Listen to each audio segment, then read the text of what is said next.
Merci d'être venus aussi nombreux ce soir. Donc Christophe, qui revient de Gaza, il vient de me le confirmer. Il vous en dira peut-être un petit mot. En dépit de ses nombreuses actions sur place, Christophe a aussi le temps d'écrire. Il va nous parler aujourd'hui d'un ouvrage qui vient de sortir, Le chemin de la Cour, les dirigeants israéliens de la Cour pénale internationale, et son autre livre qui s'appelle Quelle est la blancheur de vos blancs, quelle est la noirceur de vos noirs, que malheureusement je n'ai plus car l'éditeur nous a fait un peu faux bon, on avait donc très peu. Et vous pourrez éventuellement trouver à la librairie son ouvrage précédent, La vallée des fleurs, et également un livre qu'il a préfacé qui est très intéressant, qui s'appelle Journaux de prisonniers de Norma Hassim, qui est un livre qui recense les journaux écrits en prison, notamment par les gens qui ont été libérés, qui se retrouvent maintenant à Gaza. Voilà, donc Christophe va nous parler de tout ça.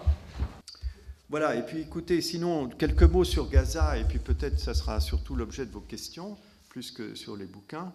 Donc à Gaza, on y est allé avec Christophe de Nantes la semaine dernière, on a passé une 8aine de jours, et puis avec Malo Lehanner, d'ailleurs, qui est là. On avait dans notre équipe de 5 personnes, 2 personnes qui n'ont pas eu l'autorisation de passer par Israël. J'allais dire les 2 maghrébins de service, non, c'était pas ça, mais c'était un chirurgien irakien, anglais mais d'origine irakienne, qui est venu déjà au moins une 15aine de fois à Gaza avec moi, qui est un compagnon habituel, et puis une infirmière de bloc opératoire d'origine française, d'origine algérienne, qui est venue plus d'une 10aine de fois. Ce sont les 2 qui ont été exclus. Alors, je dois dire qu'on était très inquiets de voir la situation après cette guerre et surtout l'absence de réaction, l'absence de projet, l'absence d'aide, et notamment politique. Et la situation est contrastée. L'image qu'on en a retirée, elle est contrastée. Sur le plan économique, c'est vrai que c'est une catastrophe. J'ai discuté longuement avec les gens du ministère de l'économie qui connaissent absolument tous les chiffres par cœur, qui savent pratiquement à la minute le nombre de camions qui entrent et qui sortent de la bande de Gaza. Aujourd'hui, il y a 60% des gens de Gaza qui vivent en dessous du seuil de pauvreté. Il y a 45% de chômeurs. Donc tout ça, ça fait que les plus pauvres sont vraiment le couteau sous la gorge. Ce qu'on voit quand même, c'est qu'il y a la solidarité qui joue, une fois de plus, et donc il y a de l'argent qui a été distribué aux plus démunis.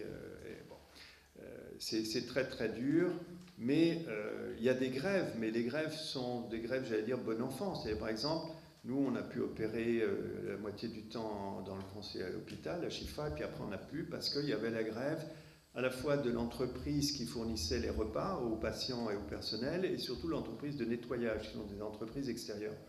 Personne n'allait aller contre cette grève. C'était absolument naturel. Ils n'avaient pas été payés depuis des mois. Ce sont ceux qui arrivaient tout juste à survivre avec leur salaire, s'il n'y a plus rien qui tombe. Voilà, donc ils se sont installés, ils ont bloqué l'hôpital, et tout le monde était là, y compris le directeur de l'hôpital, le personnel médical. Tout le monde ne pouvait que compatir. Et donc, en gros, cette grève, elle était tournée vers Ramallah. Et aujourd'hui, je vous rappelle que Ramallah continue à payer les Fatahom, c'est-à-dire les fonctionnaires de Gaza qui, depuis l'élection du Hamas en 2006, ou depuis 2007, la prise du pouvoir par le Hamas, ces gens-là sont payés à condition de rester chez eux. Et donc, il y a des enseignants, des infirmières, y compris des médecins, et beaucoup de gens de la police aussi, qui sont chez eux à ne rien faire depuis 2007, tout en recevant leur salaire. Et donc, il y a une discussion, ça a été le point essentiel de l'accord de la coalition du mois d'avril, et le point essentiel de la discussion de la seule réunion qui a eu lieu au mois de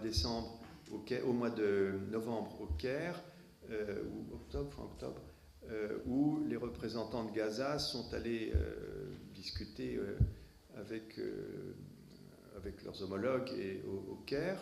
Le premier point, c'est que les salaires des fonctionnaires soient payés. Alors il y a toute une discussion sur qui est fonctionnaire, ceux qui sont restés chez eux depuis 10 ans. Ceux que vous avez embauchés mais qui ne sont pas titulaires, bon, donc ils sont secteur par secteur en train de faire des listes en disant celui-là oui, celui-là non. Mais tout ça est bloqué puisqu'il n'y a plus de réunion au Caire, puisque M. Sisi a décrété que tant qu'on se battrait dans le Sinaï, il n'y aurait plus de réunion. Donc c'est une situation qui est bloquée.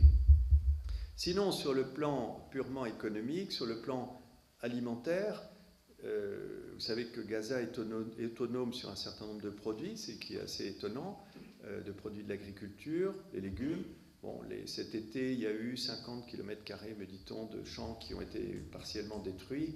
Donc il a fallu travailler tout ça, mais quand on y va aujourd'hui, tout le monde est dans les champs. Et ils ont recommencé à produire des légumes, parce que ça pousse vite. Sur les fruits, ça met plus de temps.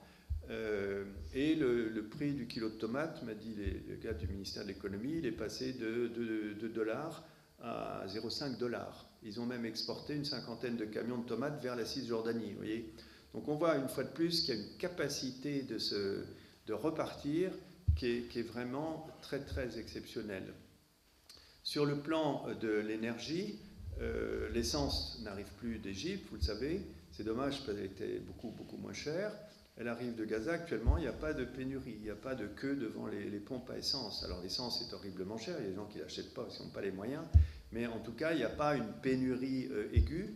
Et puis il y a aussi quelque chose que j'ai appris, que j'ignorais, c'est que toute la flotte des transports collectifs peut fonctionner soit au gaz, soit à l'essence. Et donc, quand on n'a plus d'essence, on met la bonbonne de gaz et ça fonctionne. Je ne savais pas que ça existait.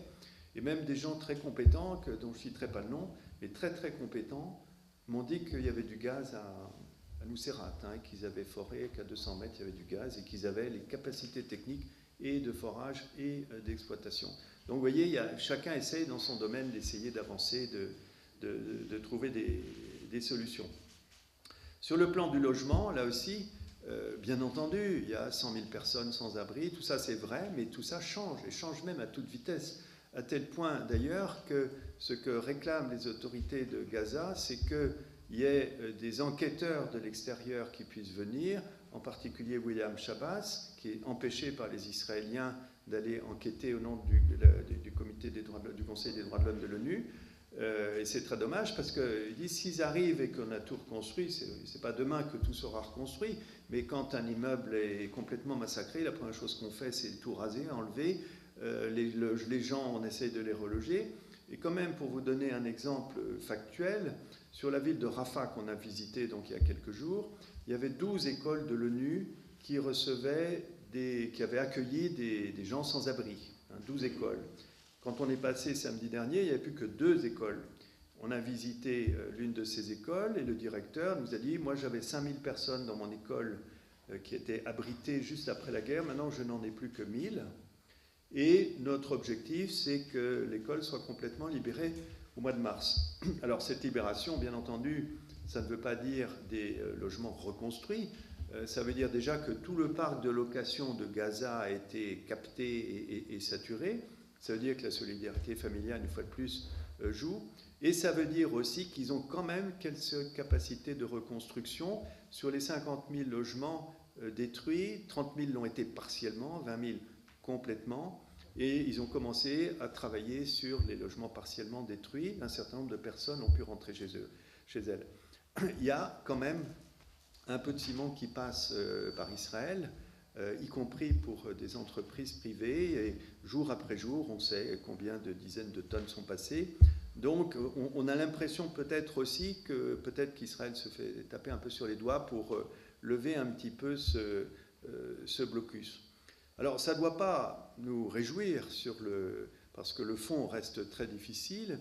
Et surtout, on voit se construire ce qu'a Rachid Sourani, vous savez que c'est le président de la Commission palestinienne des droits de l'homme, le Centre palestinien des droits de l'homme, quelqu'un de très connu qui est reçu partout, qui fait un travail magnifique.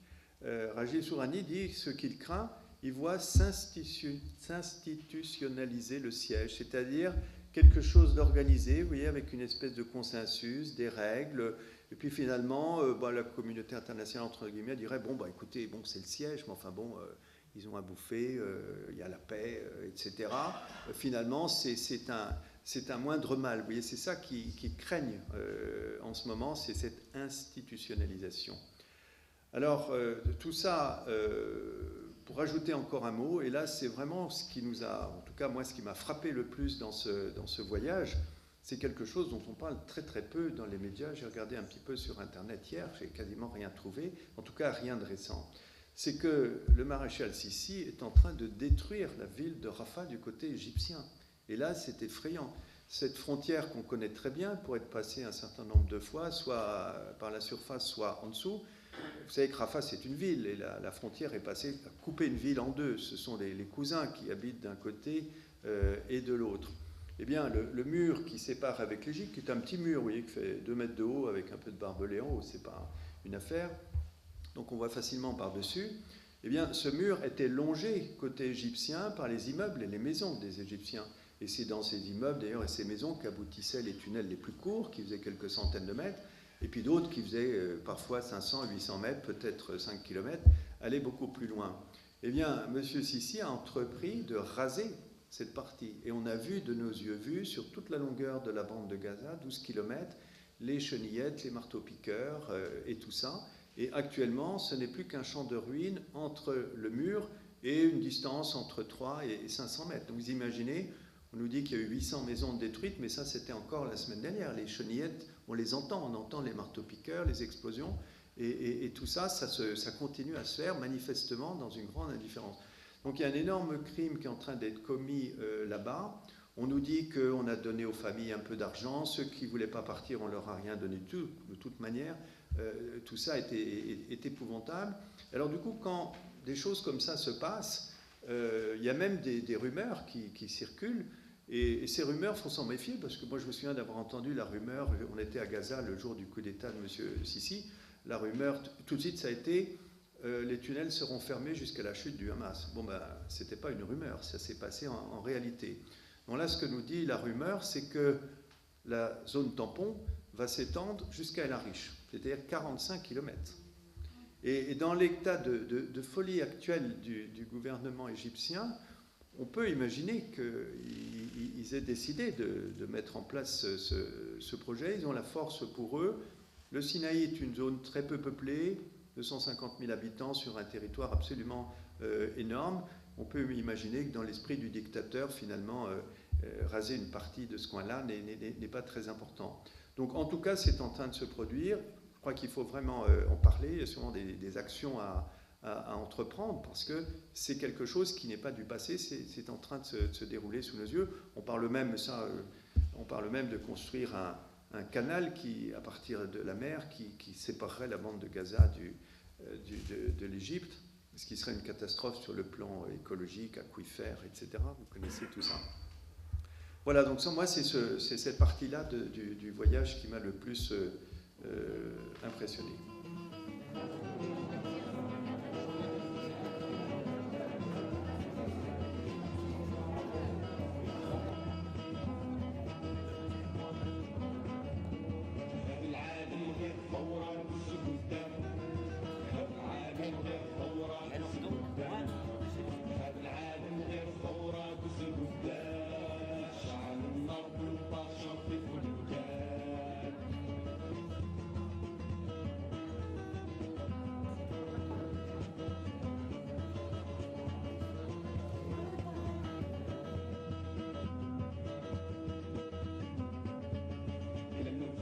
ما يبقى فيها تخمام لما نفسر ما